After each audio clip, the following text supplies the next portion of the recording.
Well, it is an annual ride for the Guam Hawgs Motorcycle Club. Their Christmas in July ride. It's an annual event, an island tradition, and it's one of my favorite interviews to do each and every year because they bring so much positivity to our island community. I say this each and every time I interview the Guam Hawgs. They are true island heroes. And now what the details are two such members of the MC, Roro Atta and Gina Farron. Half a day to you guys. Half a day, Jason. Excuse me, gentleman and lady. And Ro, I think something's missing there. I got rid of the beard this year. I like it, man. It's nice. Yeah, now people see what it looks like under here. Well, you know, when you show up throughout the island's various villages, you know, on the back of a Harley, are you going to be Santa again this year? You have No, we actually have a different Santa this year. I tried to get all the other new members and other members to be the Santa as well, so it's fun for me, but I also want to see our other members take pride in being a Santa and seeing the joy of the kids that we help and all the prestige it takes to be Santa this year. Absolutely. So it's fun. And that's an honor for anyone. And Gina, we would like to welcome you to Harmon. Thank you. And also, I guess, you know, obviously, welcome to the Hogs. You've been a member now for a while, and you are the chairperson of this wonderful. Actually, I just became a member. You just became a member. And I'm the chairperson for this committee. That is a fantastic way to get your membership started. So, what is your vision, and you know, what led you to want to propose to actually want to take the lead in this the Christmas in July? And do you know like the true history of all the past members and everybody in the MC who has ever participated in Christmas in July? Actually, I was nominated to become the chairperson for this committee. Okay, we've got that at KUM too. We call it being voluntold. Yeah, voluntold. And the vision was to have new members start chairing the different committees with the Guam Hawgs. Very nice. And my first question was, are you sure I can do this right now? Because I haven't been with the club for a year. They said, oh, yes, you can. And the momentum has been tremendous since the start. Well, we've gotten many donors. We have a sponsor from Atkins Grove and Trivision, and a lot of different companies donating, whether it's goods or money towards the committee. And I was going to say, you know, as a Guamanian, you know, as a proud Chamorita, you obviously, you know the connection that our people have with Christmas in particular, but also the way that after the last 2.5 years, you know, and change and everything, our people are still suffering, and you know, there's so many people in different neighborhoods where they're not doing so well and everything. So for the club to actually go around and, you know, bring some positivity, maybe, you know, pass out some candy, say a few words, you know, let the kids get all googly-eyed when they see these Harleys go through my neighborhood and everything like that. You're well aware of the message that you're bringing. Absolutely. That's where the passion comes from. And that's one of the reasons why I did join the club. Okay. We are all different cultures. We work in different careers, but we come together as one, and we're very successful. Very nice. Okay, so speaking of success, Roro, can you tell us about the route? Do you guys ever do the same route twice? We pretty much keep the routes pretty much the same, but this year we actually have a new one that we're adding to the event. It's a Kate Thomas Foundation. This is foster care. Well, they help families do the foster care process and help guide the parents with the foster care process and continuing care with them. And we usually go to like Ali Shelter, Erica's house, well, not Ali, Erica's house, Sanctuary, DYA, GMH. Hopefully there's kids there this year. Hopefully we get to go upstairs, because the past few years, even during COVID, we still did this event every year. We haven't stopped even during COVID. We always did our precautions, and we also donated a lot of PPEs, cleaning supplies, and stuff like that to the different organizations. And this year we're also doing what's the other one? I think that's it. Erica's house, Ali Shelter, Sanctuary, DYA, GMH, and Kate Thomas Foundation. Yeah. Now you've been doing this personally like so long and everything.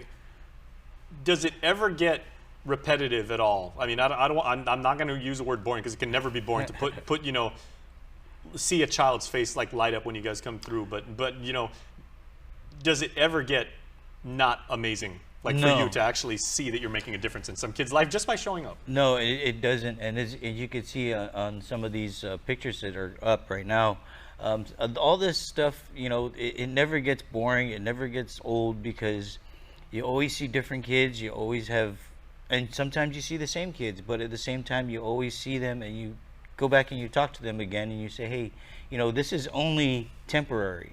You know, if you're in the hospital, you're only in there temporary. If you're in sanctuary or DYA, you're there temporary. It's not your whole life. You know, and to see that all these other motorcycle community, all the motorcycle groups and the community of motorcycle, and all the different organizations that come together to make this happen, you know, when we get to speak to the kids, there's sometimes you get guys that start tearing up, because, you know, it's just so emotional, and you see the kids respect, and you see the kids enjoy and see what, you know, that there is something other than what they're in right now, and that's the best part about it. And sometimes, you know, you'll see bikers that cry. I mean, you know, just because some of them have been in that situation and they're on the other side now. Yeah. And so they have other experiences to tell the kids too, and we give everybody the opportunity to speak to the kids, and that's the best part about it, and that's why it never gets old. And I think from a child's perspective, you know, they see you and all the members, you know, like rolling through, rolling in, rolling out. Yep. And, you know, you've said many times, and you've educated me on this and everything, like one of the reasons why people love motorcycles, as you guys do to the core, is freedom. Yeah. And they see that and they're like, wow, you know, not only can these guys, you know, go around in a tight-knit family and go around the island and do positive things, but, you know, there is a bigger world than outside, maybe like my neighborhood, my village, you know, Yes. the situation I'm in right now. So, I mean, you guys are bringing that inspiration, you know, just by showing up. Yes, It's an incredible thing. That is the best part, and just to see the whole motorcycle community and everybody that came out to do this, and all the support that we get from all the different organizations as well. Again, we get some donations from women's or the auxiliary at VFW. We get all the drop box locations that we have. Gina, you want to explain? Sure. Well, currently, mention? And we'll bring up that poster again so we can show people how they can participate. so currently we have 4 drop boxes at Atkins Grove. We have a drop box located at Guam Harley Davidson, VFW in Jigo. Then we have a VFW and Jigo, by the way, whenever they have their events, they make great steaks. Yeah. yes. Their You missed it steaks last are Saturday. incredible. You missed it last Saturday. They had one last time. Well, Yeah. my cholesterol's kind of high, so I have to calm down on the meat these days. But yeah, I've had some of their steak before, and it is insane. So other drop boxes are also located at all 3 locations of Cautious.